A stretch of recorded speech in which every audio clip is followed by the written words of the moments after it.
Assalamualaikum warahmatullahi wabarakatuh. Bertemu kembali bersama saya di channel Usaha Mandiri, dimana channel yang membahas tentang seputaran dunia warung sembako yang ada di masyarakat. Oke teman-teman, saya ucapkan banyak terima kasih untuk Anda yang baru menemukan channel ini atau baru bergabung di channel ini. Mudah-mudahan kalian diberikan kesehatan dan diberikan rezeki yang lancar. Oke teman-teman, sebelum lanjut ke videonya, jangan lupa untuk dukung terus channel ini dengan cara like, komen, dan di subscribe. Dan jangan lupa nyalakan lonceng notifikasinya agar kalian tidak ketinggalan video-video terbaru dari channel ini. Sesuai dengan judul, tema kita kali ini adalah siapkan tumbal kalau mau toko atau warung sembakomu ramai pembeli. Jadi kita sebagai pengelola usaha warung sembako harus siap ambil risiko agar warung sembako kita ramai pembeli dan mendapatkan omset yang maksimal. Tapi jangan sampai kita berpikiran negatif tentang tumbal warung sembako ini, karena tumbal yang dimaksud adalah mengalahkan keuntungan suatu barang atau beberapa barang agar toko atau warung sembako kita dicap sebagai warung atau toko murah oleh pembeli dan otomatis banyak mendatangkan pembeli di warung sembako kita. Jadi dengan cara seperti ini, alhamdulillah warung sembako saya ramai pembeli dan saya mendapatkan omset atau pendapatan yang bagi saya cukup baik untuk memenuhi kebutuhan keluarga saya setiap harinya. Jadi maksud tumbal di warung sembako adalah mengambil keuntungan yang tipis pada suatu barang agar warung sembako kita dinilai murah oleh para pembeli kita. Seperti contoh, saya menjual beras itu dengan keuntungan Rp1.000. Jadi beras itu modal di pasar 13.000, saya menjualnya dengan harga 14.000. Jadi keuntungan saya Rp1.000 per 1 kilogram. Kemudian misalkan telur itu kita mendapatkan dengan modal 28.000, kita cukup menjualnya 30.000. Jadi keuntungan kita per kilonya hanya mendapatkan Rp2.000. Nah itu menurut saya tidak sesuai sih kalau kita lihat hitung persentasenya, karena tidak sampai dengan 10%. Tapi saya menjualnya dengan keuntungan Rp2.000. Itu bertujuan dan bermaksud agar pembeli itu mengecap kita atau menilai warung sembako kita dengan warung murah. Jadi dengan otomatis perputaran di semua barang yang ada di warung sembako saya itu cepat. Jadi kita harus berani mengorbankan beberapa barang atau suatu barang agar mendapatkan penghasilan lebih dari barang-barang yang lain. Memang benar tidak semua keuntungan kita itu besar di warung sembako. Jadi menurut saya itu kita memakai prinsip saling subsidi silang. Jadi barang ini buat menutupi kekurangan keuntungan di barang ini.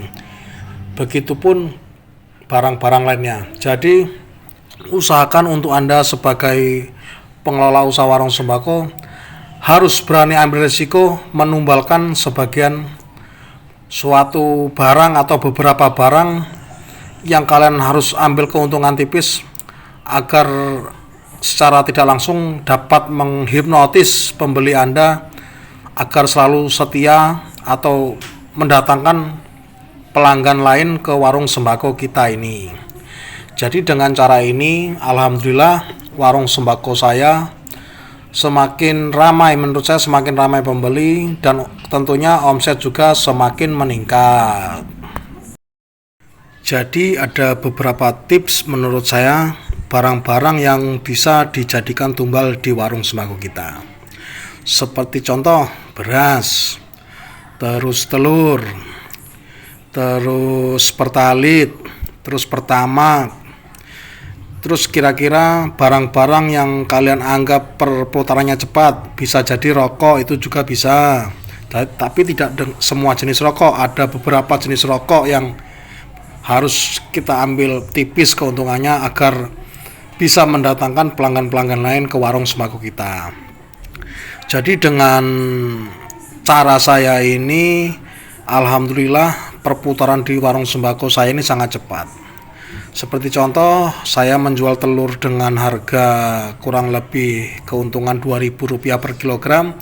Saya 5 hari bahkan bisa sampai 4 hari itu bisa menjual dengan 15 kilo. Jadi kalau di sini kan satu ikat itu 1 kilo, satu karpet itu 15 kilo. Jadi dengan saya menerapkan itu, perputaran di warung sembako saya ini sangat cepat. Kemudian target tumbal kita itu tidak harus mencakup ibu-ibu saja, tetapi bapak-bapak juga bisa. Jadi seperti telur itu targetnya kan ibu-ibu, terus seperti rokok itu bapak-bapak.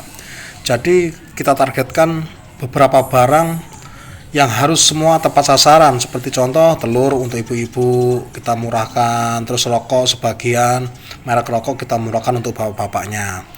Jadi dengan tips ini yang membuat saya bertahan sampai detik ini mengelola usaha warung sembako ini, dan menjadikan usaha warung sembako ini usaha satu-satunya di keluarga saya. Mudah-mudahan usaha saya ini bisa berjalan dengan lancar atau sesuai dengan rencana saya. Jadi kita sebagai pengelola usaha warung sembako, alangkah baiknya kita harus terus belajar, mencoba inovasi-inovasi baru, terus menciptakan ide-ide yang cemerlang agar warung sembako kita kedepannya semakin maju dan semakin sukses. Oke, itulah tadi video saya. Mudah-mudahan video saya ini bisa menjadi manfaat dan menjadi inspirasi untuk Anda sekalian.